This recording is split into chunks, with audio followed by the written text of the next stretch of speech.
We have, as you guys know, a home in the Philippines for 20 children who have been recovered from human trafficking. And you can find out all the information for that on our website, Future Voices. And Bob and I just went to the Philippines and to Asia, and we were focusing on anti-trafficking initiatives. So we have a home. But before I go forward, I just have to tell you the story because like it's just so moving. We have just recovered four children in the last month, four girls who were trafficked in the Philippines. And one of the girls is pregnant. And when she was 14 years old, she was orphaned by her mother. And so she had nowhere to go. And so she ended up spending most of her time in a bus depot.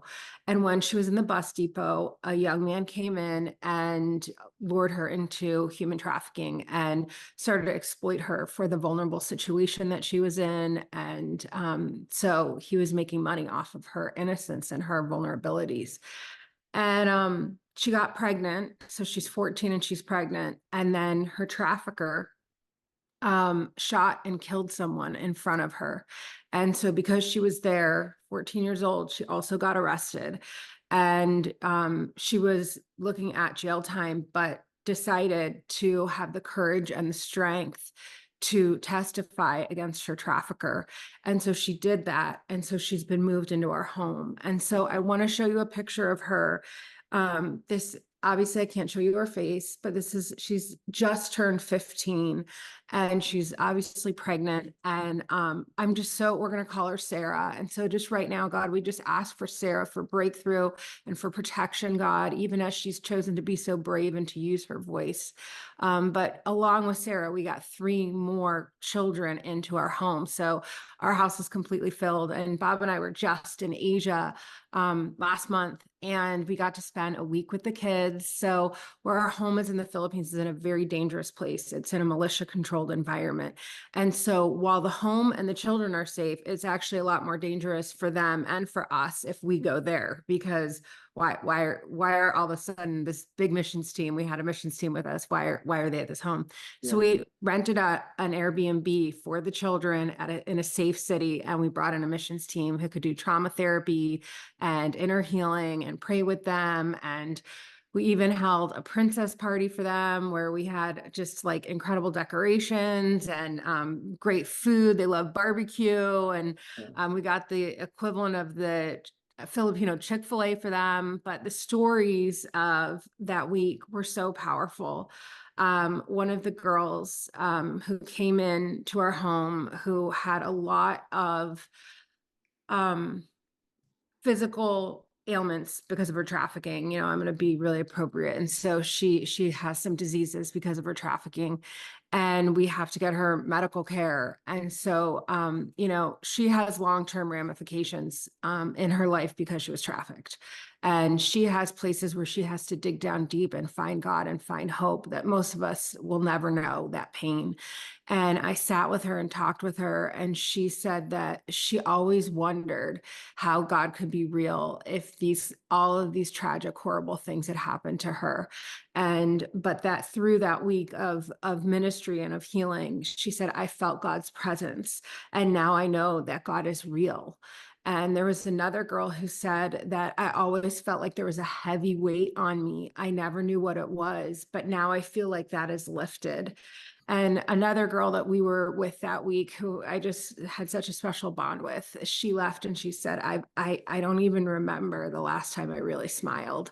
And she was smiling as she said it, and she was full of joy and she was so happy. And some of the photos are on Bob and on my Instagram and our social and our Facebook, so you can see some of them. But I just want to let you know that it's because of your faithfulness to the Ascend community and to Future Voices that we've been able to provide medical care, education, love, and safety to these 20 kids who are rescued out of human trafficking in our home.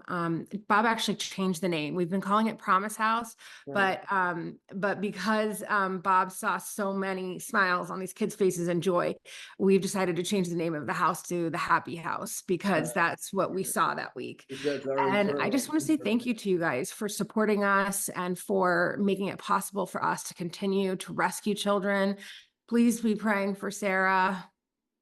So Bob, did you have Yeah. any more questions? Yeah, well, you've been doing this work for over 12 years, and this is a continuation of your work. But I mean, I'm blown away as I'm listening to the story. I'm reliving every one of the stories of the children, and there's been more than 100 over the last 12 years that just from this one home have been recovered, and many of them got education, started families, careers, and so it goes beyond just the gospel of presenting Jesus, but actually lives being transformed, and it's so powerful.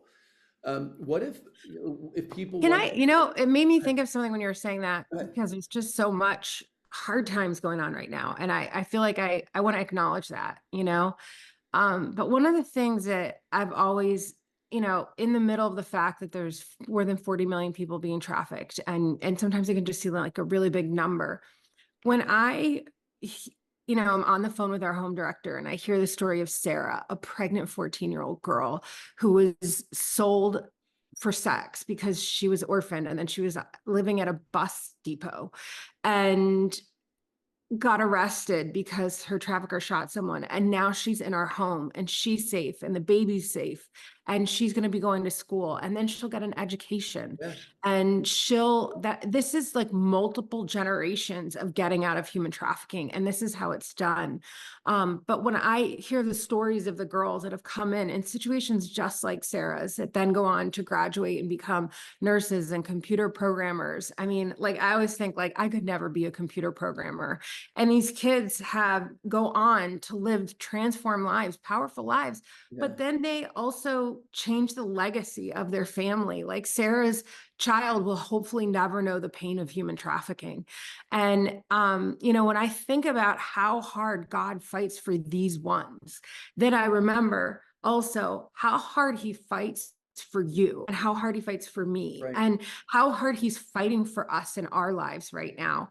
And it's like sometimes we can't always see it. Like, one of the girl who said, if God's real, how could all these horrible things happen to me? And I can see that is so true. I don't know how she could go through all those horrible things. And those are real questions that, get asked. But also I see how hard God's fighting for her now. And I see her getting healing, and I see her going to school, and she's going to graduate, and she's already talks to other girls who are trapped in brothels about how to get out and what they can do. And so it's such a powerful thing when we stop our lives and really, take the time to help and become a hand out for someone else. And so I just want to say thank you guys for standing with us. Yes, and even while we were there, three of the girls that have been recovered and restored had an interview for college, believing that they Yeah. could go to college. That's just unthinkable for them just a few Yeah. short years ago. So, what if people wanted to get involved? How can they get involved? What can we ask them to do to help? Yeah, so we need your prayers. Please pray for our home director. Yeah, Her nickname's Bing, so please pray for Bing, and please pray for Sarah.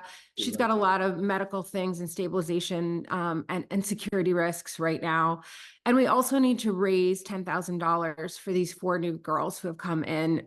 Obviously, there's a lot of medical issues, and we need to get them stabilized, and they need some special care. And so I'm going to ask that you would give to Future Voices, to the the home, website, to the and Happy Home, I'll that put you the would give website. directly to Sarah, that you would give to these four little girls. We're going to be sharing their stories over the next couple days in our newsletters.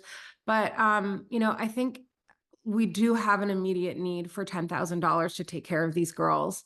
And so we need your prayers, and we need your action, and we need your support. And so Bob, as you let them know where to go to Future Voices, can we all just take a minute and pray for our home in the Philippines together? Yes. So if you guys would agree with me in prayer. So God, we just thank you for our home director, Bing. And God, we ask for supernatural protection upon her and her husband, Pastor Ed. God, they are pastors in one of the most difficult areas in the Philippines. And God, we ask you would protect them. You would protect the children in the homes. We pray specifically for Sarah. God, you know her name. God, you have set this child apart from the womb. And God, we ask that you would raise up an adoptive family for this baby, that you would raise up family for these 4 girls that have come in, God, and that these would be children's lives who are completely transformed. And so, God, I just thank you for everything that you're doing, Lord, and everyone on this call today. I'm reminded, we really quickly, I know, I've been sharing some stories. I hope they're encouraging, but a baby was dropped off in a trash bag at our home, and they actually named him Eric after me. So his name's Eric, and we were just with him. He's adorable. He's 10, and we fully adopted him. And so we've made sure that he's safe for the last, it's 10 years, and he's a life transformer.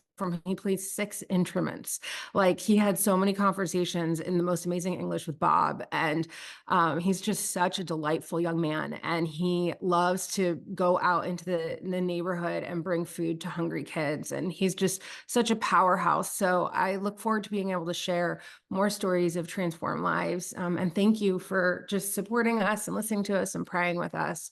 You guys mean a lot to us when we pray for you all the Yeah. time.